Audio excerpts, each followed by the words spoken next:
మనుషుల చేసిన తండ్రి దేవుడు మనసుల ఎంతో బాధ నొందినడు, మనసుల ఎంతో బాధ నొందినడు, మనసుల ఎంతో బాధ నొందినడు. నా రూపంలో చేసుకున్న ఈ నరులందరూ నరకం పోతున్నది, నరులందరూ నరకం పోతున్నది, నరులందరూ నరకం పోతున్నది. పాపశాపములు తీసివేయుటకు నేనే మనిషిగా పుట్టబోదునని, నేనే మనిషిగా పుట్టబోదునని, నేనే మనిషిగా పుట్టబోదునని. అరెరెరెరెరెరె హో!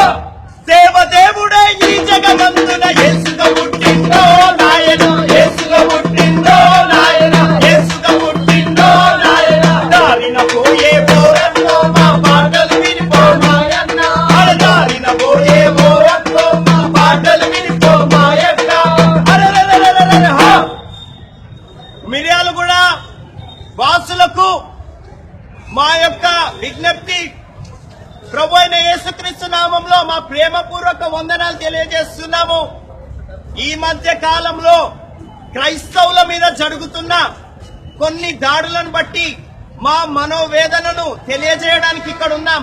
క్రైస్తవుడు శత్రువు కాదు, క్రైస్తవుడు సంఘ విద్రోహి కాదు. క్రైస్తవులు ఎన్నో విద్య నేర్పించినారు, ఎన్నో వైద్యశాలలు కట్టించినారు, సంఘానికి, సమాజానికి, దేశానికి సేవ చేస్తున్నారు. ఎందుకంటే క్రీస్తు నేర్పించిన తత్వం, ప్రేమించే తత్వం, క్రీస్తు నేర్పించిన తత్వం. వీలైతే రక్తం కార్చినా పర్వాలేదు గాని సేవ చేయండి.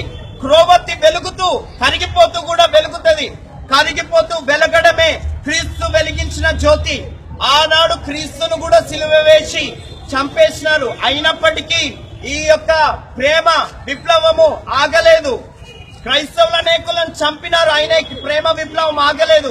ఈ రోజు ప్రపంచంలో 3 భాగాలు క్రైస్తవులు, మతాన్ని బట్టి కాదు, ప్రేమను బట్టి.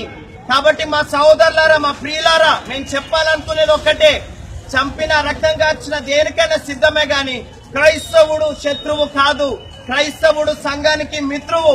కాబట్టి క్రీస్తు నేర్పిన తత్వం ఒక్కటే, ప్రేమించ